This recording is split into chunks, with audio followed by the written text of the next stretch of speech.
بسم اللہ الرحمن الرحیم. المبادلہ فی العملات الثابتہ دینا فی الذمہ. کہہ رہے ہیں کہ اس طرح تبادلہ کیا جا رہا ہے، اس طرح مبادلہ کیا جا رہا ہے، ایکسچینج کیا جا رہا ہے کرنسیوں کا کہ دونوں دین ہوں ذمہ میں،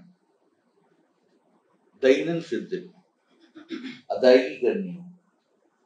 مثال کے طور پہ میں نے ان کو کپڑا بیچا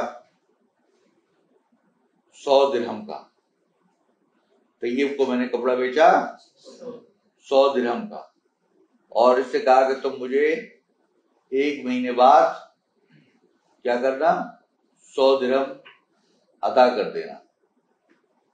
میں جب بیچوں گا یہ مجھے خریدے گا تو مجھے ادا کرے گا. تو میں نے اس کو کہا کہ تم مجھے 1 مہینے بعد ادا کر دینا. 1 مہینے کی ہم نے تو 1 مہینے کا ادھار یا کریڈٹ ہو گیا، دین ہو گیا، ٹھیک ہے نا. دوسری طرف اب میرا جو ہے خرید و فروخت کا کام ہے میرا، تو دوسری طرف اسی نے مجھ سے ایک اور عقد کیا. وہ عقد پہلے تو آپ خریدنے کا کیا تھا، اب دوسرا جو عقد کیا وہ کیا، بیچنے کا کیا. اس نے مجھے اپنی کوئی مثال گھڑی بیچ دی 10 دینار کی. کتنی بیچ دی؟ 10 دینار کی. اور مجھ سے کہا کہ آپ مجھے 1 مہینے کے بعد اس کے پیسے ادا کر دیجیے. تو اب ان کو 100 درہم ادا کرنے 1 مہینے بعد، اور مجھ کو 10 دینار ادا کرنے 1 مہینے کے بعد. اب وہ جب 1 مہینہ پورا آتا ہے، جب وہ ہوتا ہے، تو میں کہتا ہوں کہ بھائی ایک صورت یہ ہے کہ آج کل کا جو ریٹ ہے نا، 10 درہم اور 100 درہم اور 10 دینار کا بالکل برابر صاحب ہے. یعنی اگر آپ بازار سے جائیں اور درہم سے دینار خریدیں، دینار سے درہم خریدیں، تو اتنے کا ہی ملتا ہے. یہ شہر الصرف اليوم ہے، آج کے دن کی مارکیٹ پرائس، ٹھیک ہے. تو بجائے اس کے کہ میں تم سے جو ہے نا وہ درہم تم سے لوں اور تم کو میں دینار دوں، ہم کیا کر لیتے ہیں، مقاصہ کر لیتے. مقاصہ کا مطلب ہے سیٹلمنٹ. ہم آپس میں ایک دوسرے کے ساتھ یہ طے کر لیتے ہیں بھائی چلو وہ جو تو آپ نے دینار دینے تھے وہ اس کی جگہ ہو گئے جو درہم مجھے آپ کو دینے، اور میں آپ سے کہتا ہوں وہ جو تمہیں درہم مجھے دینے تھے اس کی جگہ ہو گئے جو میں تمہیں دینار دینے تھے. تو کہہ رہے یہ جائز ہے بشرطے کہ وہ اس دن کی بازاری ریٹ کے اوپر ہو. بات سمجھ میں؟ اس دن کی بازاری ریٹ یہ بتا رہے ہیں. تصح المبادلہ فی العملات الثابتہ دینا فی الذمۃ اذا ادت الى الوفاء بسقوط الدینین محل المصارف وتفریغ الذمتین منہما. کہہ رہے ہیں کہ صحیح ہے تبادلہ کرنا ایسے عملات کا جو ثابت ہو چکے ہیں بطور دین کے ذمے میں. کب؟ اذا ادت الى الوفاء بسقوط الدینین، بس اس طریقے سے کہ اگر اس دین کو ادا کر دیا جائے، یعنی اس کے پیسے ادا کر دیے جائیں تو دین کیا ہو جائے، ساقط ہو جائے. تو اس کی جگہ پر کیا کر لیا جائے، محل المصارفہ، اس کی جگہ پر یہ بیع صرف کر لی جائے. تفریغ الذمتین منہما، اور دونوں آدمیوں کے جو لائبلٹی ہے، دونوں کی جو ذمہ ہے، دونوں کے اوپر جو ذمہ داری ہے اس کو فارغ کر دیا جائے. اب اس کا طریقہ کیا ہے، ومن صورها ما یاتی الاول تطارح او اطفاء الدینین، دونوں اپنے دینوں کو ساقط کر دیں. بأن یکون فی ذمۃ شخص دنانیر لآخر، بعید طور کہ ایک آدمی کے ذمے میں دوسرے کے لیے کچھ دناری واجب الادا ہوں. وللآخر فی ذمۃ الاول دراہم، اور دوسرے کے لیے پہلے کے ذمے میں کچھ دراہم ہو. بات سمجھ آ گئی؟ جیسے میں نے بتایا تھا نا کہ مجھے جو ہے وہ طیب نے مجھے دراہم دینے ہیں اور مجھے طیب کو دینار دینے ہیں. تو کہہ رہے ہیں کہ اس طریقے سے ایک کے ذمہ یہ ہے اور ایک کے ذمہ وہ ہے. فَيَتَّفِقَانِ عَلَى سَعْرِ الْمُبَادَرَةِ لِإِطْفَاءِ الدَّيْنِ كُلِّهِ أَوْ بَعْضِهِ تَبْعًا لِلْمُبَالِغِ. کہہ رہے وہ جو پیسے تھے نا جو ادا کرنے تھے اس کو مد نظر رکھتے ہوئے آپ نے کیا کیا, اس کو دین کو اتفاق کر دیا اور کہا چلو وہ جو آپ کا دین تھا نا آپ وہ دین چھوڑو, میں اپنا دین چھوڑتا ہوں. یوں سمجھو کہ تم نے مجھے درہم دے دی اور میں تمہیں درہم دے دی, آپس میں گویا کہ ہم نے تبادلہ کر لیا.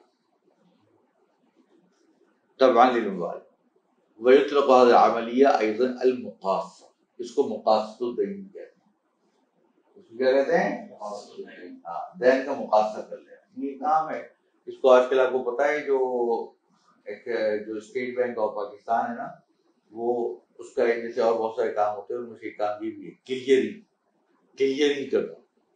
اب مثال کے طور پہ بہت سارے بینک ہے, نظام بینک ہے, بینک اسلامی ہے, یہ ہے وہ ہے, تو وہ کچھ اس کے چیک آ رہے ہوتے ہیں, کس کے جا رہے ہوتے ہیں, تو بالآخر وہ جو ہے نا ایک کلیئرنگ ہاؤس ہوتا ہے وہاں پر, اس کے اندر وہ جس کو جہاں پہ ادائیگی کرنی ہوتی ہے وہاں پہ ادائیگی کرتے ہیں, جہاں برابر خراب ہوتا ہے وہاں پہ سیٹلمنٹ کر دیتے ہیں, تو وہاں پہ اس کو دین کو ذمہ فارغ کر دیتے ہیں. بات ہے نا آپ کی, یہ اسی کو مقاصد کہتے ہیں, اس کو سیٹلمنٹ بھی کہتے ہیں, تو کلیئرنگ بھی کہتے ہیں.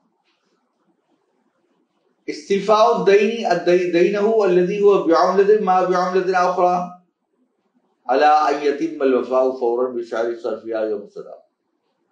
دائن کا دین کو ادا کرنا الذی هو بعملۃ, جو ایک عملہ میں ہو, ما بعملۃ اخرى, کسی دوسرے عملہ کے ساتھ. یہاں یہ نہیں ہے کہ دو الگ الگ دین ہیں, بلکہ ایک ہی دین ہے, اس نے مجھے درہم ادا کرنے ہیں. اب کہہ رہا تھا جی میرے پاس جو ہے نا 100 درہم تو نہیں ہے, میرے پاس 10 دینار پڑے ہوئے ہیں. کیا پڑے ہوئے ہیں؟ 10 دینار پڑے ہوئے ہیں. تو کیا یہ ممکن ہوگا آپ کے لیے کہ آپ مجھ سے جو ہے وہ 100 درہم کے بجائے 10 دینار لے لیں؟ تو میں نے کہا ہاں, کیونکہ اگر مارکیٹ یہی ہے اور اس کو کوئی نقصان آپ کو نہیں ہے تو کیا جا سکتا ہے. یہ کہہ رہے ہیں. تو کہہ رہے کہ اعلیٰ ان یتم الوفاء فوراً, وہ فوری طور پہ جب ادا کرے تو بالسعر صرفها یوم السداد, اس دن کی مارکیٹ کی ریٹ کے اوپر ہونا چاہیے جو اس کو ادا کرے. بات سمجھ آئے گا کہ تو اس سے کیا ہوگا, اس سے بھی تو اس سے خود بخود وہ دین بھی ادا ہو جائے گا, اور لیکن وہ جو دین دراہم میں نہیں ادا ہوگا بلکہ اس کی جگہ دینار میں ادا ہو جائے گا. تو یہ کوئی یہ نہیں کہے کہ وہ دین ہے تو دین کا تبادلہ جو ہے وہ آپ اس سے کر رہے ہیں, کرنسی سے کر رہے ہیں, کیونکہ اب وہ جس دن آپ اس وقت کر رہے ہو نا بیٹھ کر, تو اس وقت وہ فوری ٹرانزیکشن بن رہی ہے, وہ کیش کی ٹرانزیکشن بن رہی ہے, وہ نقد کی ٹرانزیکشن بن رہی ہے. وہ عام جو ہے وہ نقدی ہو گیا ہے, لہٰذا ہی جائز ہو جائے گا. آگے بڑھیے. اجتماع الصرف والحوالة المصرفية يجوز إجراء حوالة مصرفية بعملة مغايرة للمبلغ المقدم من طالب الحوالة, وتتكون تلك العملية من صرف بقبض حقيقي أو حكمي بتسليم المبلغ لإثباته بالقيد المصرفي, ثم حوالة تحويل المبلغ بالعملة المشتراه من طالب الحوالة, ويجوز للمؤسسة أن تتقاضى من العميل أجرة التحويل. ہاں کہہ رہے جائز ہے جاری کرنا حوالہ مصرفیہ. حوالہ مصرفیہ کہتے ہیں چیک کو. آپ چیک ایشو کر دیں. اب مثال کے طور پہ جو ہے نا میرے اس نے مجھے 100 درہم ادا کرنے تھے, ٹھیک ہے, اب بجائے 100 درہم کیش لے کر آنے کے یہ مجھے کیا کر دے, 100 درہم کا چیک دے دے, یا 100 درہم کا چیک نہیں دے سکتا تو ہمارے چیک کر دیا اس نے کہ نہیں میں ایسا کرتا ہوں 10 دینار کا چیک دے دیتا ہوں آپ کو, وہ بھی صحیح. کہہ رہے ہیں کہ بعملۃ مغایرۃ للمبلغ المقدم من طالب الحوالہ, کہ جو مانگنے والا ہے اس سے دوسری کرنسی کے اندر, جس کرنسی میں اس نے اس کو دیا تھا اس کے علاوہ دوسری کرنسی کے اندر اس کو ادا کر رہا ہے. ٹھیک ہے, یہ جو چیک ہے، اس کو حوالہ مصرفی اس لیے کہتے ہیں کہ یہ ایک طریقے سے اسائنمنٹ لیٹر ہے. وہ اسائنمنٹ کس کے نام ہے؟ بینک کے نام. بینک کو کہہ رہا ہے کہ یار یہ میرے پیسے تمہارے پاس جو پڑے ہوئے ہیں نا، یہ پیسے جو ہے نا وہ ان کو دے دو. ایک طریقے سے اسائن کر دیا، منتقل کر دیا. ہے تو میرے، لیکن کس کو دے دو؟ انصاف کو دے دو. وَتَتَوَكَّنُ تِلْكَ الْعَمَلِيَّةُ مِنْ صَرْفٍ بِقَبْضٍ حَقِيقِي وَحُكْمٍ. کہہ رہے ہیں کہ مکمل ہوگا یہ عملیہ جب حقیقی معنوں میں صرف پایا جائے، قبض حقیقی پایا جائے صرف کا، یہ حکم پایا جائے بتسلیم المبلغ لإثباته بالقید المصرف، کہ جب وہ مبلغ اس کو سپرد کر دیا جائے لإثباته بالقید المصرفی، جو چیز اس کے اکاؤنٹ میں ہو، ثم حوالۃ، اور پھر حوالہ کر دیا جائے للمبلغ بالعملۃ المشترات من طالب الحوالہ، تحویل کر دیا جائے اس مبلغ کا جو عملہ خریدا گیا ہے طالب الحوالہ سے. ويجوز للمؤسسہ ان تتقاضى من العامل اجرة التحویل. یہ ہو سکتا ہے کہ مؤسسہ اسلامی بینک جو ہے وہ تقاضا کرے امیر سے کہ بھئی آپ نے جو فلاں کے نام یہ انڈورس کیا ہے، یہ ٹرانسفر کیا ہے، تو اس کے مجھے کچھ پیسے دے دیجیے. اس کا تحویل کے پیسے ہو سکتے ہیں کہ وہ چارج کرے. یہاں پر ہوتا نہیں ہے ایسا. یعنی وہی کہہ رہے ہیں کہ بھائی دیکھیں نا، آپ نے ان کو چیک اٹھا کے دے دیا. اب چیک تو ویسے تو اصولی طور پہ ان کا اپنا چیک ہے، یہ اپنے جا کے اپنے اکاؤنٹ سے اپنے پیسے نکال سکتے ہیں، لیکن آپ نے ایک چیک دے دیا اس کو کہ بھائی تم جا کے نکال لو میرے پیسے. ٹھیک ہے نا. اب کہہ رہے ہیں کہ جب وہ نکالے گا، جب وصول کرے گا، تو پہلے یہ چیک کرے گا نا اس کا بیلنس میں ہے پیسہ ہی نہیں ہے. اس نے بیلنس چیک کیا، اور بیلنس چیک کر کے پھر اس کا تبادلہ ہوا. ٹھیک ہے نا. درہم کا دینار سے تبادلہ ہوا، پھر اس کو پیسہ ادا کیے گئے. یہ تینوں عمل ہوئے پائے گئے. سب سے پہلے حوالہ پایا گیا، پھر صرف پایا گیا. ٹھیک ہے. تو بعد میں صرف پایا گیا، تو اس طریقے سے پھر جو ہے نا معاملہ ختم ہوا. تو کہہ رہے ہیں یہ جو بینک نے یہ پوری کارروائی اس کے لیے سر انجام دی بیٹھ کر، تو یہ اس کے لیے اگر چاہے تو وہ اجرت طلب کرنا چاہے تو کر سکتا ہے، کوئی اجرت رکھنا چاہے تو رکھ سکتا ہے، لیکن ہوتا نہیں ہے ویسے. چلیے آگے. صور من المتاجرة بعملات عن طريق المؤسسات. من الصور الممنوعة شرعا متاجرة العميل بالعملات بمبالغ أكثر مما يملكه، وذلك من خلال منح المؤسسة التي تدير المتاجرة تسهيلات مالية للعميل ليتاجر بأكثر من المبلغ المقدم منه. لا يجوز للمؤسسة إقراض العميل مبالغ تشترط عليه فيها التعامل بالمتاجرة بالعملات معها دون غيرها، فإن لم تشترط ذلك فلا مانع منه شرعا. ہاں، اب یہاں سے کہہ رہے ہیں کہ وہ صورتیں جو متاجرت کی عملات کے رائج ہیں اسلامی بینکوں کے ذریعے، جب بھی لفظ المؤسسہ یا المؤسسات استعمال کریں گے نا تو اب اس سے کیا مراد ہوگا؟ اسلامی بینک. کہہ رہے ہیں کہ وہ صورتیں جو ممنوع ہیں شرعاً تجارت کرنا عمیل کا کرنسیوں کے ساتھ، وہ کیا ہے کہ بمبالغ اکثر مما یملک، شارٹ سیل. کیا کر رہے ہیں آپ؟ شارٹ سیل کر رہے ہیں. شارٹ سیل کہتے ہیں کہ آپ آج بیٹھ کر آپ کے ہاتھ میں 10 روپے ہیں، آپ تجارت کر رہے ہیں 100 روپے کی. کتنی کر رہے ہیں؟ 100 روپے کی. تو جس چیز کی آپ مالک ہی نہیں ہے سرے سے، آپ اس کو کیسے بیچ سکتے ہیں؟ بیعوا ما لا یملک، بیعوا ما لا یملک. یہاں تو کرنسی کی کرنسی سے ہو رہی ہے نا تجارت، تو یہ جائز نہیں. ہاں البتہ ایک بات یاد رکھیے گا، اگر آپ سامان خرید رہے ہیں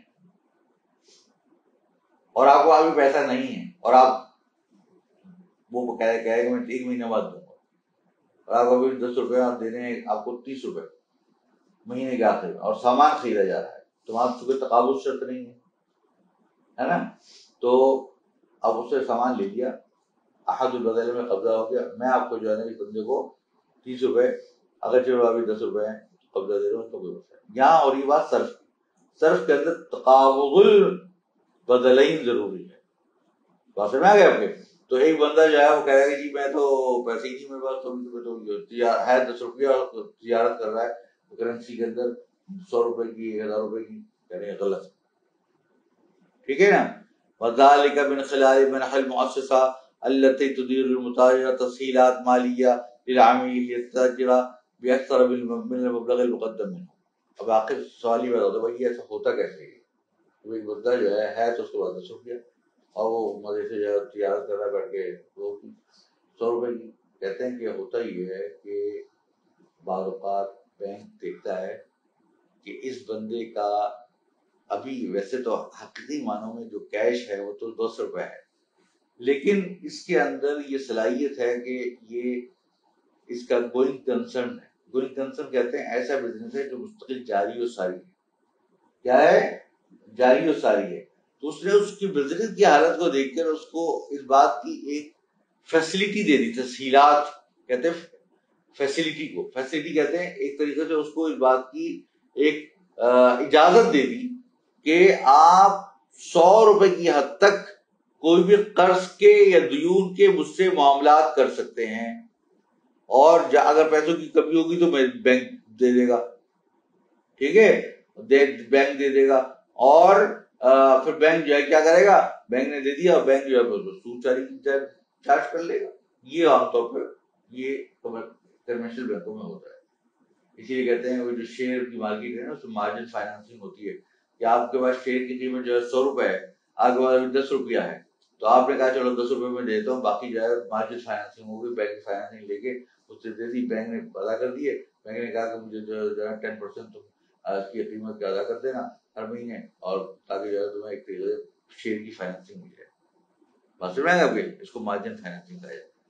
تو یہ ایک طریقے سے بینک آفر کرتا ہے اپنے اچھے کلائنٹس کو تاکہ اس سے زیادہ زیادہ سود کمائے. تو اس کو کیا آفر کرتا ہے؟ تسہیلات. تو کہتے ہیں ایک تسہیل، ایک اس کو لمٹ ایشو کر دی، اس کو ایک فیسلٹی دے دی. تو کہتے ہیں فیسلٹی دے دینا، تو لمٹ ایشو کر دی، فیسلٹی دے دی، لائن دے دی. تو بھائی آپ جو ہے نا اتنے پیسے کی ادھار تجارت کر سکتے. پہلے یہ اسلامی بینکوں نہیں ہو سکتا. کیوں؟ اس لیے کہ وہاں پہ جب صرف کا کام ہوگا تو وہاں تقابض البدل ہی ضروری ہے. یہاں یہ نہیں ہو سکتا کہ آپ کو پیسے ہی نہ ہو، آپ جو ہے اٹھا کے اس سے زیادہ وہ کر زیادہ سے زیادہ پاؤں کھلا لیں. وذلك من خلال منح المؤسسة التي تدير المتاجرة لتسهيلات مالية للعميل ليتاجر بأكثر من المبلغ المقدم منه. کہہ رہے اس وقت ہوتا ہے جب مؤسسہ جو ہے جو کہ ادارہ چلا رہا ہے اس قسم کی تجارتوں کو، وہ کیا کرے؟ تسہیلات دے دے، فیسلٹی دے دے، مالی فیسلٹی دے دے. کس کو؟ عمیل کو، اپنے کلائنٹ کو. لیتاجرہ تاکہ وہ تجارت کرے بأکثر من المبلغ المقدم منہ، اس سے زیادہ کی تجارت کر سکے جتنا کہ اس کی طرف سے ادا کیا گیا ہے. اس کی طرف سے 10 روپے ادا کیا گیا ہے اور وہ تجارت کرنے کا اہل ہو گیا اس فیسلٹی کی وجہ سے 100 روپے تک، یہ 1000 روپے تک لی جائے گی. ولا يجوز للمؤسسة إقراض العميل مبالغ تشترط عليه فيها التعامل بالمتاجرة بالعملات معها دون غيرها فإن لم تشترط فلا ذلك فلا مانع منه. جائز نہیں ہے مؤسسہ کے لیے کہ اقراض العمیل، کہ قرض دے عمیل کو ایسے مبالغ تشترط فیہا جس میں شرط رکھے کہ جب تم تعامل کرو گے تجارت کی بالعملات معہا، تو اس کے ساتھ جب تجارت کرو گے تو اس کے ساتھ بالعملات معہا دون غیرہا، کہ صرف تم اسی کے ساتھ تم معاملات کی تجارت کر سکتے ہو، کسی دوسرے کے ساتھ نہیں کر سکتے. بات سمجھ میں آپ کے؟ اب وہ قرض دے رہا ہے اس کو، آگے یہ کہہ رہا ہے کہ آئندہ جب بھی تم ایکسچینج کا کام کرو گے نا، یہ بیع شرط کا معاملہ کرو تو میرے سے ہی کرنا اور کسی اور سے کرنا. بیعٌ و شرطٌ ہو گیا، اقراضٌ و شرطٌ ہو گیا، بیعٌ و سلفٌ ہو گیا.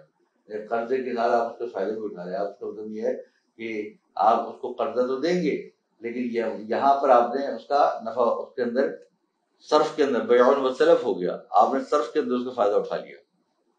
ٹھیک ہے نا؟ تو کہہ رہے یہ چیز صحیح نہیں. ایک آدمی ساتھ ساتھ قرضے کا بھی ایشو کر رہا ہے اور کہہ رہا ہے کہ لیکن جو اس کی جو ایکسچینج آپ کر رہے ہو وہ مجھ سے کر لینا. تو وہ آپ کو پتا ہے کہ ایکسچینج کے اندر تفاضل جائز ہے. اب تفاضل کرتے ہوئے پہ اگرچہ نصیحت تو نہیں ہوگا، تقابض ہوگا، لیکن اس نے نفع ایسا بلڈ کر لیا، اس کے اندر ایسا ایڈ کر لیا کہ جس سے وہ جو اس کو نفع جو قرضے کے نفع پر نفع چاہ رہا تھا اس بیع کے اندر ڈال دیا. اسی وجہ سے نہا عن بیع و سلف، یہ بیع و سلف جائز نہیں، کیونکہ سلف یعنی قرض کا نفع آپ نے کس میں ڈال دیا؟ قرض کا سود آپ نے کس میں ڈال دیا؟ بے کے اندر ڈال دیا. فَإِن لَمْ تَشْتَرِطْ ذَلِكَ، ہاں البتہ اگر سیپریٹ ٹرانزیکشن، مطلب ایک طرف قرضہ دیا دوسری طرف تھوڑی دیر بعد وہ آیا اس نے کہا میں تمہارے لیے وہ کرنا چاہتا ہوں، وہ اس سوال بھی جا سکتا تھا، وہ بھی جا سکتا تھا، کسی جگہ بھی جا سکتا، لیکن اتفاق سے یہاں آ گیا، پھر کوئی مشروط نہیں، پھر کوئی فلا مانع من الشرع، پھر اس کو کوئی مانع نہیں. بات سمجھ آ گئی آپ کی؟ بس.